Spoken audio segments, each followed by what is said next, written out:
What is the NASCAR in-season tournament, and who am I picking to win $1 million? The NASCAR in-season tournament is a head-to-head single-elimination tournament consisting of NASCAR's top 32 drivers. Drivers' seeding is based on the results of the last 3 races. The tournament will take place over the next 5 races on TNT. That is Atlanta, Chicago, Sonoma, Dover, and Indianapolis. During the race, there will be colors on each driver's windshield signifying each head-to-head matchup. Drivers advance by finishing higher than their matchup in each race. It all kicks off in Atlanta. Winner gets $1 million. All right, the NASCAR in-season challenge. Who's taking home that $1 million? So first matchup here, we have 1 seed Denny Hamlin versus 32 seed Ty Dillon. Denny Hamlin, 3-time winner this year, 3-time winner of the Daytona 500. He's in JGR versus Ty Dillon, who's in a Kulig. Kind of a no-brainer. Give me Denny Hamlin. Then we have Bad Brad versus Kyle Busch. All the RFKs and Keselowski has finished better as of late, but Kyle Busch is always strong at Atlanta. He won the truck race this spring. I trust Kyle Busch to get it done. Then we have Joey Logano. He's always aggressive at these drafting tracks. Penske's pretty strong at the drafting tracks. He'll have help late with his teammates, and I'm picking Logano. And then next we have Bubba Wallace and Daniel Suarez. This one's kind of interesting. I think this is kind of a close matchup here. Both haven't won a race this year. They both have struggles. I think the 23 is due for a good finish. He had that brake issue at Pocono. He got a top 10. Bubba Wallace got a top 10 in the spring, and he has better finishes at these kind of tracks, 11-6. So I'm going Bubba Wallace for this one. So the next matchup we have is John Hunter Nemechek and Josh Berry. John Hunter Nemechek has got 6th in his last 2 races, and he's got pretty good momentum, and legacy is definitely on the upswing, so I'm taking him. Then we have Chase Elliott and Austin Dillon. Chase Elliott's a champion. He's driving a Hendrick versus an RCR. Give me Chase Elliott. The next matchup we got is Chastain and Eric Jones. Eric Jones, kind of an underrated super speedway driver, but Chastain, he's far more consistent. I'm taking Chastain for this one. So then we have Bell versus Ricky Stenhouse Jr. And Bell, he won in the Atlanta race in the spring. He has 3 wins on the year. He drives Joe Gibbs Racing. But Ricky Stenhouse Jr. has some solid finishes at drafting tracks. Still, give me Bell. Briscoe has a lot of momentum. He just won this past week, and he's got a lot less pressure on himself now that he's in the playoffs. So I'm going to go with that momentum swing, and I'm taking Briscoe. Next we have Ryan Preece and William Byron. Byron is one of the most consistently good drivers this year, has the most consistent finishes. There's always crazy wrecks that happen in Atlanta. Won the 500 this year. He's got a strong car. I'm taking Byron. Next we have Blaney versus Hocevar, which is pretty close actually. Hocevar finished 2nd in that race in the spring, and Blaney in a Penske, he'll have help from his teammates up there. Strong drafting in the Ford. Carson ran well in the spring, but he just can't finish these races, it seems like. He'll definitely have more help late than Carson will. I'm taking Blaney.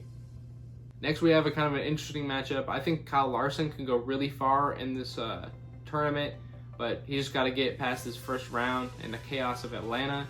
He's going against Tyler Reddick. This determines a lot for Larson going forward. I think it's pretty even, but 2311 has not been reliable. Had those brake issues, and this has not been a great year for Tyler Reddick, and I'm picking Kyle Larson for this one. Next we got a matchup of 2 really strong road course drivers, and got a lot of road courses in this challenge here, and it's pretty close. This will eliminate one of the two of the strongest road course drivers. Allmendinger has had much better success with his recent top 20s, and he's 7-4 at similar tracks, so I will be taking AJ Allmendinger. Next we have a kind of a toss-up between Gibbs and Haley. Ty has better machinery and more drafting help, so I'm going to go with him. Then we got Zane Smith and Austin Cindric. Yeah, Cindric, his best tracks are always the drafting tracks. I'm going with him. And next we have Chris Buescher and Todd Gilliland. I'm going Chris Buescher for this. Buescher has 3 top 10s at the last 3 races, and RFK has improved a lot, so I think Chris Buescher has got this one done. Alright, now we got round 2 in Chicago. My first matchup is Denny versus Kyle. Kyle got a top 10 in last year's race. He looks strong at Coda and has a higher average finish. Give me Kyle Busch. Then we got Logano versus Wallace. Logano is much more reliable, and Bubba has never really been that great or superior at this kind of racing, so I'm going with Joey Logano. Next we have John Hunter Nemechek and Chase Elliott. 2 good road course racers. Elliott wants a win. He hasn't got one this year. He's not locked into the playoffs with a win, although he might be by points. And John Hunter Nemechek, he finished really poorly last year. I think he was like 35th or something. Then our next matchup, we got Bell versus Chastain. Bell is much better at this kind of racing than Chastain is, and he's got a first and a second in the last 2 road course races this year. And so I'm going with Bell. Now we got Briscoe versus Byron, the 2 Bs. Byron has a much better average finish at Chicago, so I will be going with Byron. Next we have Larson versus Blaney. For this one, I just got a feeling that Hendrick's winning pace is going to improve and come back to him. Kyle's been fast, but he just hasn't had that winning pace. I think this week is where it comes back to him. So I'm going with Kyle Larson. Then we got AJ Allmendinger versus Ty Gibbs. And Allmendinger is just more experienced at these street courses, so I'm going with him. Then we got Cindric versus Buescher. You know, I just got faith in RFK. So a little upset here maybe, but let's go with the 17. Let's go with Buescher. Now moving on to the next round, round 3, we have Sonoma. And we got Kyle versus Joey. Kyle has had just kind of bad execution this year. So I think, but I think these road courses where it might turn around for him. He's been pretty good at Sonoma in the past. I'll go with Kyle Busch. Then we have Chase versus Bell. This might be a little bit of blind optimism. I know Chase is pretty good around here, but a little bit of optimism for my guy. And he only has one more top 10 for Bell, so it's definitely not impossible in this scenario. Then we have Larson versus Byron. And Larson has won here. He has more top 10s. I'm going with Kyle Larson.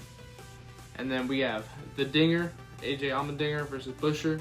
And I think this is kind of a 50-50 matchup here at Sonoma.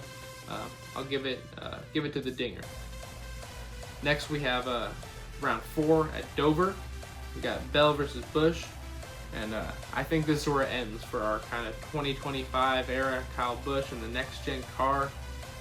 Bell's performance at cement track's been pretty good, and Busch has overdriven this car a lot of mistakes, so I'm going with Bell again.